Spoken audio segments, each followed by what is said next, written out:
पप्पू गांधी अपने नाना परनाना दादी परदादी उनके नाम पे वोट मांग रहे हैं। अब मोदी जी अपने काम पे मांग रहे हैं और जो बंदा अपने काम को चाहेगा, जो काम के बेसिस पे वोट देगा, वो मोदी जी को ही देगा। ओनली मोदी 101%।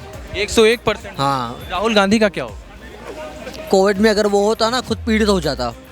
मोदी दामोदर दास मोदी ने पूरा देश संभाला है। मोदी जी ने देश को मजबूत भी किया है। 6 पनडुब्बियां दिया, 6 डिस्ट्रॉयर दिया, एक INS एयरक्राफ्ट दिया है, उसके बाद से बुलेट ट्रेन दिया, सेमी हाई स्पीड ट्रेन दिया, वंदे भारत दिया, तेजस दिया, हमसफर दिया, गतिमान ट्रेन दिया। जब तक बीजेपी का सत्ता है ना, तब तक राहुल गांधी को शादी करके बच्चे बना के अपना रहना चाहिए, बस उसको वही काम करना चाहिए। एक बंदा जिसने अपने फ्यूचर के लिए ये तक नहीं सोच पाया कि अपनी फैमिली को बढ़ाना भी है, अपने गांधी सरनेम को आगे भी लेके जाना है, कैसे मान ले हमारे देश का भविष्य वो सोच लेगा। ओनली मोदी 101%।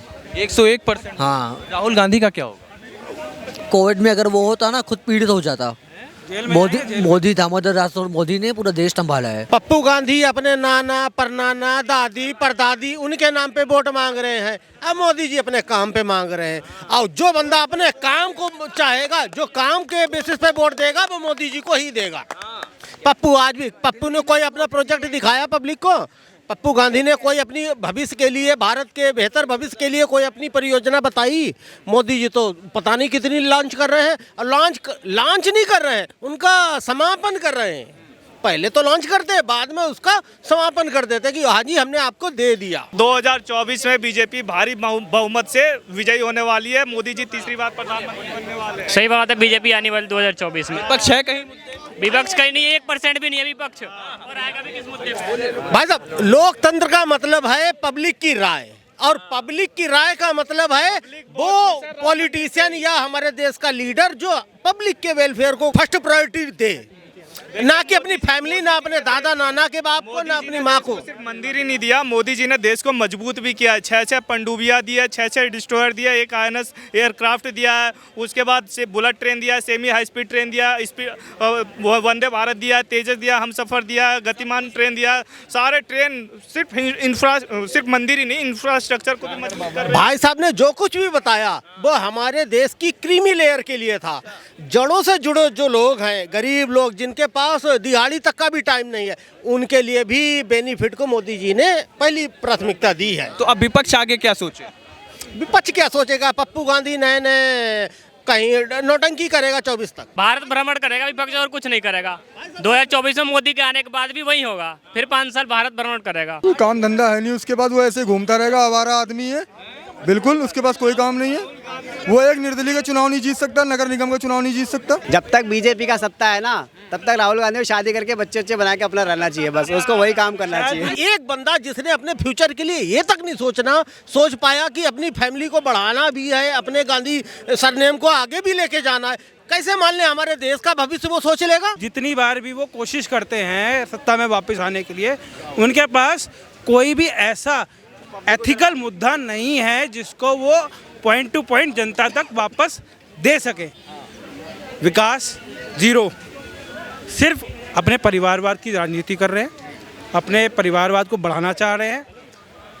थोड़ा दीदी का सपोर्ट मिल जाता है, थोड़ा साइकिल वाले भैया का सपोर्ट मिल जाता है, थोड़ा ममता जी से सपोर्ट मिल जाता है। केजरीवाल के ऊपर अगर कोई भी कहानी बैठती है तो ये कहते हैं मोदी जी हमें परमिशन नहीं दे रहे हैं, अमित शाह जी हमें परमिशन नहीं दे रहे हैं। आपने शराब फ्री कर दी, आपने मोहल्ला क्लिनिक खोला, मोहल्ला क्लिनिक में कुत्ते बिल्ली सो रहे हैं, दवा लेने जाओ पर्चा लेके खड़े रहो, दवा मिलती नहीं है। तो भाई आप किस बात के मुख्यमंत्री बनोगे? आप सीट छोड़ो, हम तो कह रहे हैं योगी को मौका दे तो सबसे अच्छी बात है, राजधानी में बैठेगा बंदा। केजरीवाल तो जो है भ्रष्टाचार को हटाने की बात करते हैं। वो भ्रष्टाचार को नहीं हटाने की बात कर रहे हैं, वो अपने आप को हटाने की बात कर रहे हैं दिल्ली से। मैं भी अगर कभी चीफ मिनिस्टर बनूं, क्या देश के किसी भी कॉन्स्टिट्यूशनल या गवर्नमेंट सेक्टर में जहां पर मेरे को एक राइट ऑफ पावर मिले अपने उसको इम्प्लीमेंट करने के लिए, तो उसको मिसयूज मत करो। आप जैसे थे, व्हाट वाज योर रियलिटी, आप उस रियलिटी से अब हट चुके हो। मैं केजरीवाल के बारे में बोल रहा हूँ, जो विपक्ष जिनके साथ अब उसने हाथ मतलब ही shake the hand with certain community of people, कि जहाँ पर उन लोगों को वो बहुत फालतू बोलता था कि वो करप्ट है, अब वो उन्हीं करप्टेड लोगों के साथ हाथ मिला रहा है। ठीक है, उन्हीं करप्टेड लोगों के साथ हाथ मिला के कह रहा है कि भाई अब तो बीजेपी को हटाने के लिए करना ही पड़ेगा। तो यार आप जैसे इंसान हो वैसे तो रहो, आप अपने मोरल और एथिक्स में तो खड़े रहो। देखो सर जी, मैं जब भी नोएडा से या कहीं से भी बुंदेलखंड से या दिल्ली आता हूँ तो मैं यमुना की हालत देखता हूँ। लोग पूजा तो बहुत करते हैं यमुना की या गंगा की, कभी हालत देखते हैं?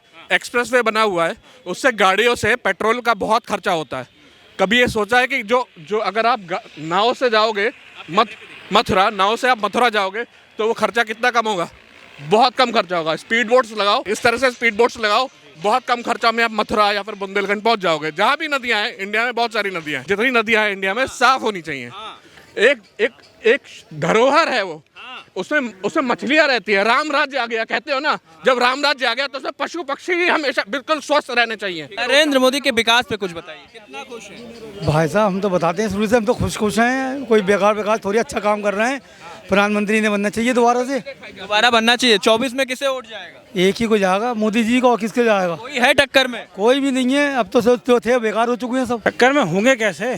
कोई काम करा हो अच्छा, जो देश के विकास हित में रहा हो तो हम उसको वोट दे भी।